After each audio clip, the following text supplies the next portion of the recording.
जय श्री राधे कृष्ण। आप सभी का आपके अपने YouTube channel VK Mishra present में बहुत बहुत स्वागत है। आइए सुनते हैं 32 पूर्णमासी व्रत की कथा। हिंदू धर्म में पूर्णिमा तिथि का बड़ा ही विशेष महत्व माना गया है। पूर्णिमा तिथि के दिन गंगा स्नान करना, दान पुण्यों के कार्य करने का, 32 पूर्णमासी व्रत धारण करने का, भगवान सत्यनारायण के पूजन का, भगवान विष्णु पूजन का, भगवान शिव जी के पूजन का, साथ ही गंगा स्नान, दीप दान आदि का विशेष महत्व माना गया है। जो भी भक्त सच्ची श्रद्धा के साथ 32 पूर्णमासी का व्रत धारण करते हैं, उन्हें सुख सौभाग्य आदि में वृद्धि होती है। सभी प्रकार के सुख और समृद्धि की प्राप्ति होती है। 32 पूर्णमासी के व्रत में दिन भर उपवास रहते हुए शाम को चंद्रोदय के समय में चंद्र देवता को अर्घ्य प्रदान करने के बाद यह व्रत पूर्ण माना जाता है। तो आइए सुनते हैं 32 पूर्णमासी व्रत की कथा। तो बोलिए प्रेम से भगवान भोलेनाथ की जय, माता पार्वती की जय, भगवान विष्णु की जय, माता लक्ष्मी की जय, सर्व देवी देवता की जय। बहुत समय पहले की बात है। एक बार मैया यशोदा ने भगवान श्री कृष्ण से पूछा कि हे कृष्ण, तुम सारे संसार के उत्पन्न करता, पोषक तथा उसके संहार करता हो। आज कोई ऐसा व्रत मुझे कहो जिसके करने से मृत्यु लोक में स्त्रियों को विधवा होने का भय न रहे तथा यह व्रत सभी मनुष्यों की मनोकामनाएं पूर्ण करने वाला हो। तब भगवान श्री कृष्ण कहने लगे कि हे माता, आपने बड़ा ही सुंदर प्रश्न किया है। मैं आपसे ऐसे ही व्रत को सविस्तार कहूँगा। सौभाग्य की प्राप्ति के लिए स्त्रियों को 32 पूर्णमासियों का व्रत करना चाहिए। इस व्रत के करने से स्त्रियों को सौभाग्य संपत्ति मिलती है। यह व्रत अचल सौभाग्य को देने वाली एवं भगवान शिव के प्रति मनुष्य मात्र की भक्ति को बढ़ाने वाला है। यशोदा माता ने कहा कि हे कृष्ण, सर्वप्रथम इस व्रत को मृत्यु लोक में किसने किया था, इसके विषय में मुझे सविस्तार कहो। भगवान श्री कृष्ण कहने लगे कि इस भूमंडल पर एक अत्यंत प्रसिद्ध राजा, जो कि चंद्रहास नाम से पालित अनेक प्रकार के रत्नों से परिपूर्ण कातिका नाम की एक नगरी थी। वहाँ पर धनेश्वर नाम का एक ब्राह्मण रहता था और उसकी स्त्री अति सुशीला रूपवती थी। दोनों ही उस नगरी में बड़े ही प्रेम के साथ रहते थे। घर में धन धान्य आदि किसी भी वस्तु की कोई कमी नहीं थी। उनको एक बड़ा सा दुख था कि उनके पास उनकी कोई संतान नहीं थी। इस दुख से वह अत्यंत दुखी रहते थे। एक समय एक बड़ा तपस्वी योगी उस नगरी में आया। वह योगी उस ब्राह्मण के घर को छोड़कर अन्य सब घरों से भिक्षा लाकर भोजन किया करता था। रूपवती से वह भिक्षा नहीं लिया करता था। उस योगी ने एक दिन रूपवती से भिक्षा न लेकर किसी अन्य घर से भिक्षा लेकर गंगा किनारे जाकर भिक्षान्न को प्रेम पूर्वक खा रहा था कि धनेश्वर ने योगी का यह सब कार्य किसी प्रकार से देख लिया। अपनी भिक्षा के अनादर से दुखी होकर धनेश्वर योगी से बोला कि हे महात्मन, आप सब घरों से भिक्षा लेते हैं, परंतु मेरे घर की भिक्षा कभी भी नहीं लेते। इसका क्या कारण है? योगी ने कहा कि निसंतान के घर की भीख पतितों के अन्न के तुल्य होती है और जो पतितों का अन्न खाता है वह भी पतित हो जाता है। क्योंकि तुम निसंतान हो, अतः पतित हो जाने के भय से मैं तुम्हारे घर की भिक्षा नहीं लेता हूँ। धनेश्वर यह बात सुनकर अपने मन में बहुत दुखी हुआ और हाथ जोड़कर योगी के पैरों में गिर पड़ा तथा अंतर्भाव से कहने लगा कि हे महाराज, यदि ऐसा है तो आप मुझको पुत्र प्राप्ति का उपाय बतलाइए। आप सर्वज्ञ हैं, मुझ पर अवश्य ही कृपा कीजिए। धन की मेरे घर में कोई कमी नहीं, परंतु मैं पुत्र न होने के कारण अत्यंत दुखी हूँ। आप मेरे इस दुख का हरण करें। आप सामर्थ्यवान हैं। यह सुनकर योगी कहने लगे कि हे ब्राह्मण, तुम चंडी की आराधना करो। घर आकर उसने अपने स्त्री से सब वृतांत कहा और स्वयं तप के निमित्त वन में चला गया। वन में जाकर उसने चंडी देवी की उपासना की और उपवास किया। चंडी ने 16वें दिन उसको स्वप्न में दर्शन दिया और कहा कि हे धनेश्वर, जा, तेरा पुत्र होगा, परंतु वह 16 वर्ष की आयु में ही मृत्यु को प्राप्त हो जाएगा। यदि तुम दोनों स्त्री पुरुष 32 पूर्णमासियों का व्रत विधि पूर्वक करोगे तो वह दीर्घायु होगा। जितनी तुम्हारी सामर्थ्य हो आटे के दिए बनाकर शिव जी का पूजन करना, परंतु पूर्णमासी को 32 जो जानी चाहिए। प्रातः काल होने पर इस स्थान के समीप ही तुम्हें एक आम का वृक्ष दिखाई देगा। उस पर तुम चढ़कर एक फल तोड़कर शीघ्र अपने घर चले जाना। अपनी स्त्री से सब वृतांत कहना। ऋतु स्नान के पश्चात वह स्वच्छ होकर भगवान शंकर जी का ध्यान करके उस फल को खा लेगी।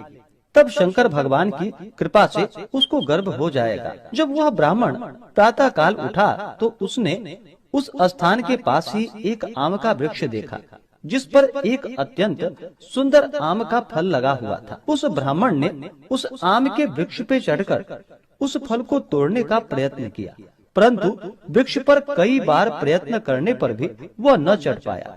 तब तो उस ब्राह्मण को बहुत चिंता हुई और विघ्न विनाशक भगवान श्री गणेश जी की वंदना करने लगा।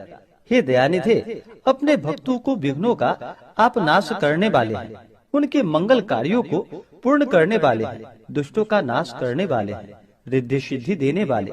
आप मुझ पर कृपा करके इतना बल दे कि मैं अपने मनोरथ को पूर्ण कर सकूं। इस प्रकार गणेश जी की प्रार्थना करने पर उनकी कृपा से धनेश्वर वृक्ष पर चढ़ गया और उसने एक अति सुंदर आम का फल देखा। उसने विचार किया कि जो वरदान से फल मिला है वह यह है और कोई फल दिखाई नहीं देता। उस धनेश्वर ब्राह्मण ने जल्दी से उस फल को तोड़कर अपनी स्त्री को लाकर दे दिया और उसकी स्त्री ने अपनी पति के कथा के अनुसार उस फल को खा लिया और वह गर्भवती हो गई। देवी जी की असीम कृपा से उसे एक अत्यंत सुंदर पुत्र उत्पन्न हुआ, जिसका नाम उन्होंने देवी दास रखा। माता पिता के हर्ष और शोक के साथ साथ वह बालक शुक्ल पक्ष के चंद्रमा की भांति अपने पिता के घर में बढ़ने लगा।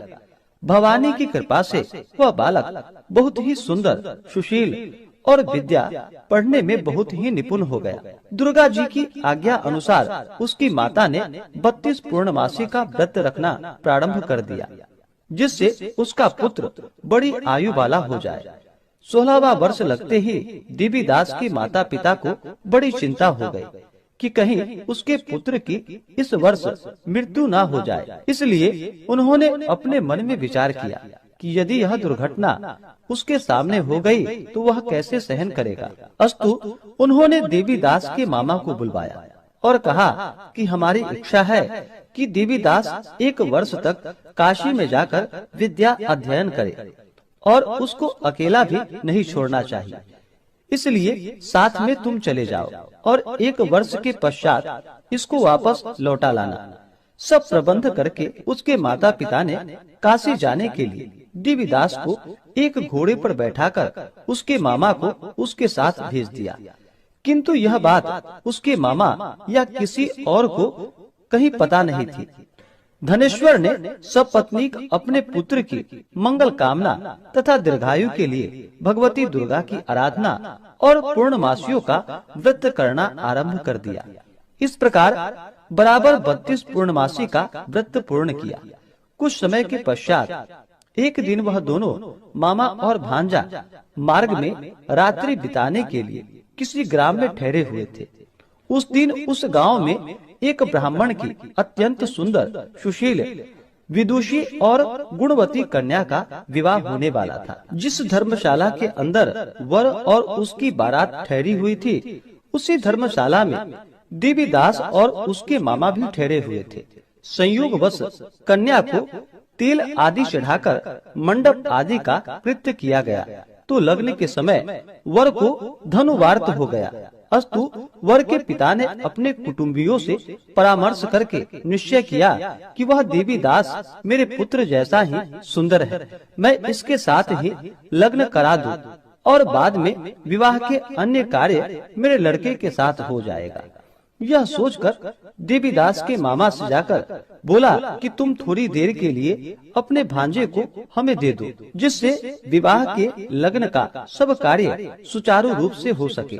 तब उसका मामा कहने लगा कि जो कुछ भी मधुपर्क आदि कन्यादान के समय वर को मिले वह सब हमें दे दिया जाए, तो मेरा भांजा इस बारात का दूल्हा बन जाएगा। यह बात वर के पिता ने स्वीकार कर ली। उसने अपने भांजा को वर बनने को भेज दिया और उसके साथ वह विवाह कार्य रात्रि में विधि पूर्वक संपन्न हो गया। पत्नी के साथ वह भोजन न कर सका और अपने मन में सोचने लगा, न जाने यह कैसे स्त्री होगी। वह एकांत में इसी सोच में गर्म निश्वास छोड़ने लगा। तब उसकी आंखों में आंसू भी आ गए। तब वधू ने पूछा कि क्या बात है, आप इतने उदास व दुखी क्यों हो रहे हैं? तब उसने सब बातें जो वर के पिता व उसके मामा में हुई थी उसको बतला दी। तब कन्या कहने लगी कि यह ब्रह्म विवाह के विपरीत हो कैसे सकता है? देव, ब्राह्मण और अग्नि के सामने मैंने आपको ही अपना पति बनाया है, इसलिए आप ही मेरे पति हैं। मैं आपकी ही पत्नी रहूंगी, किसी अन्य की कदापि नहीं। तब देवीदास ने कहा कि ऐसा मत करिए, क्योंकि मेरी आयु बहुत थोड़ी है। मेरे पश्चात आपकी क्या गति होगी, इस बातों को अच्छी तरह विचार लो। परंतु वह दृढ़ विचार वाली थी। बोली कि जो आपकी गति होगी वही मेरी गति होगी। हे स्वामी, आप उठिए और भोजन करिए, आप निश्चय ही भूखे होंगे। इसके बाद देवीदास और उसकी पत्नी दोनों ने भोजन किया तथा शेष रात्रि वे सोते रहे। प्रातः काल देवीदास ने अपने पत्नी को 3 नगों से जड़ी हुई एक अंगूठी दी, एक रुमाल दिया और बोला कि हे प्रिय, इसे ले लो और संकेत समझकर स्थिर चित्त हो जाओ। मेरा मरण और जीवन जानने के लिए एक पुष्प वाटिका बना लो, उसमें सुगंधी वाले एक नव मल्लिका लगा लो। उसको प्रतिदिन जल से सींचा करो और आनंद के साथ खेलो कूदो तथा उत्सव मनाओ। जिस समय और जिस दिन मेरा प्राणांत होगा ये फूल सूख जाएंगे और जब ये फिर हरे हो जाएं, तो जान लेना कि मैं जीवित हूँ। यह बात निश्चय करके समझ लेना, इसमें कोई संशय नहीं। यह समझाकर वह चला गया।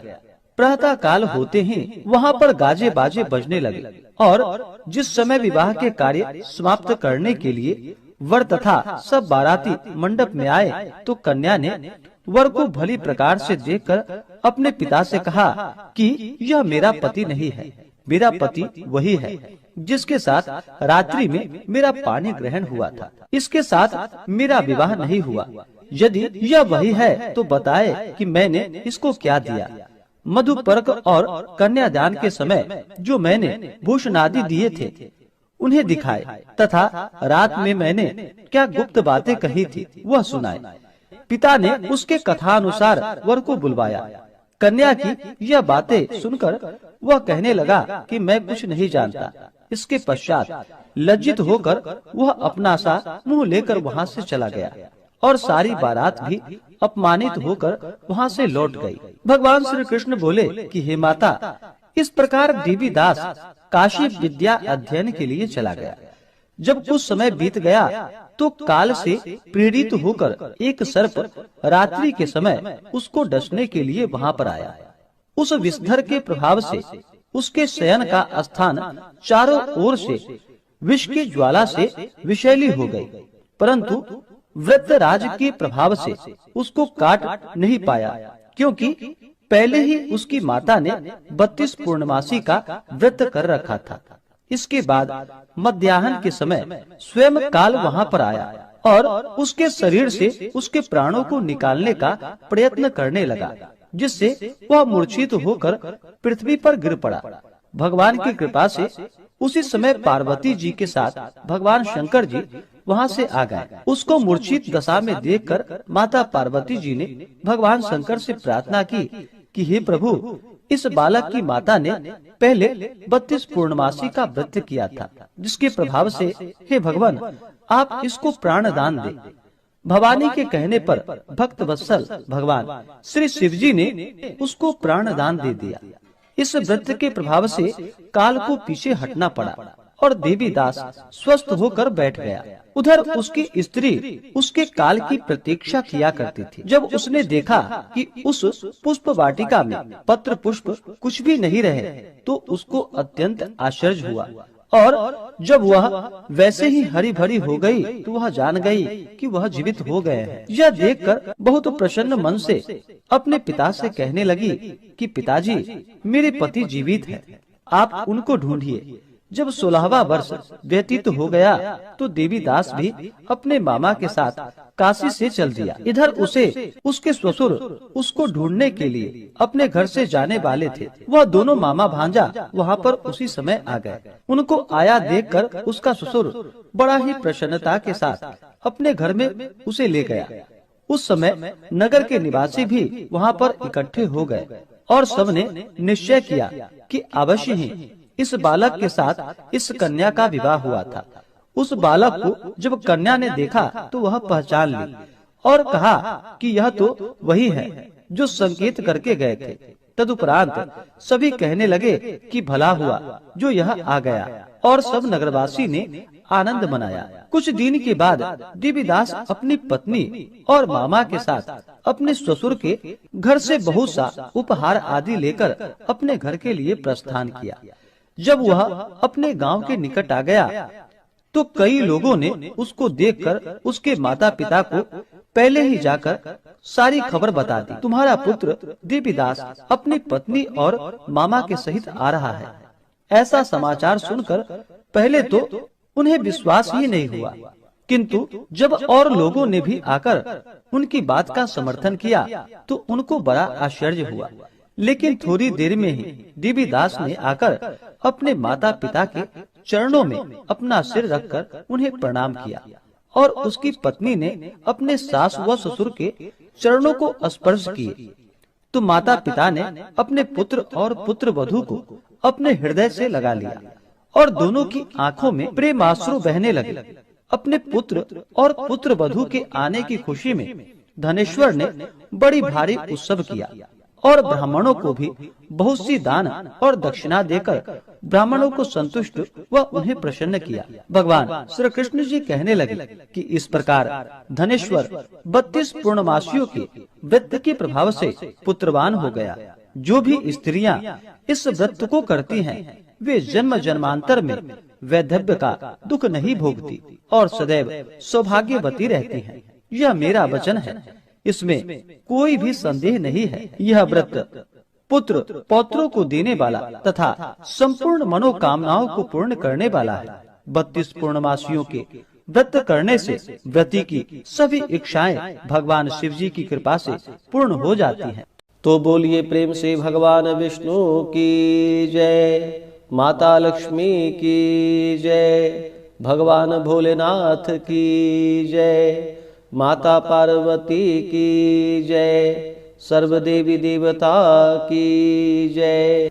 जेठ मास की पूर्णिमा तिथि प्रारंभ समय 29 जून 2026 दिन सोमवार सुबह 3:08 और पूर्णिमा तिथि की जो समाप्ति है वह 30 जून 2026 दिन मंगलवार सुबह 5:28 पे पूर्णिमा तिथि की समाप्ति है।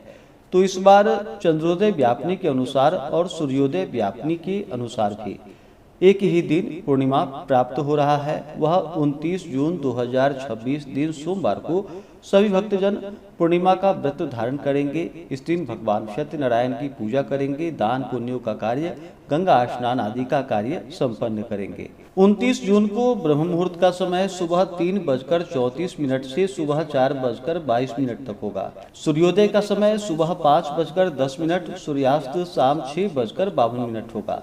राहु काल का समय इस दिन जो कि सुबह 5:53 से सुबह 8:36 तक होगा। राहु काल समय के दौरान कोई भी शुभ कार्य या नया कार्य नहीं करना चाहिए, इस बात का ध्यान रखें। चंद्र दर्शन का समय, चंद्रोदय का समय शाम 6:38 होगा। प्रातः काल पूजा का शुभ मुहूर्त जो कि सुबह 5:10 से सुबह 6:52 तक होगा। इस समय में पूजन आदि का कार्य करें, दान पुण्यों का कार्य करें तो बड़ा ही पुण्य फलदायी होगा। शाम को पूजा का शुभ मुहूर्त शाम 5:09 से रात्रि 8:09 तक होगा। नक्षत्र जो कि मूल होगा अगले दिन सुबह 5:27 तक रहेगा। योग शुक्ल होगा दोपहर 2:27 तक, उसके बाद ब्रह्म योग होगा। इस दिन अमृत सिद्धि योग भी बन रहा है 29 जून को, जो कि रात्रि 4:40 तक होगा। पूर्णिमा तिथि के दिन जहां तक बन सके गंगा स्नान करे, दान पुण्यों का कार्य करे, पूजन आदि का कार्य करे, भगवान सत्यनारायण का पूजन करे, लक्ष्मी नारायण की पूजा करे, दीप आदि का दान करे, तो यह अनंत फलदायी माना गया है। पूर्णिमा तिथि के दिन चंद्रमा अपने पूर्ण रूप में होते हैं। चंद्रमा मन के कारक माने जाते हैं, तो चंद्र देवता का इस दिन जो भी 32 पूर्णमासी का व्रत धारण करते हैं, दिन भर व्रत को धारण करके शाम के समय में चंद्र देवता को कच्चे दूध का या जल का अर्घ्य प्रदान करना चाहिए और प्रार्थना करनी चाहिए। दधि शंख तुषाराभम क्षीरोदार्ण वसंभवम नमामि शशिनम सोमम शंभोर मुकुट भूषणम। इन मंत्रों से प्रार्थना करते हुए उन्हें प्रणाम करना चाहिए। इससे मानसिक शांति की प्राप्ति होती है तथा मन के विकार दूर होते हैं। पूर्णिमा तिथि के दिन ब्रह्मचर्य का पालन करना चाहिए, शुद्ध और सात्विकता का पालन करना चाहिए। जो भी ब्राह्मणों के निमित्त भोजन बनाते हों उसमें प्याज लहसुन का प्रयोग नहीं करना चाहिए।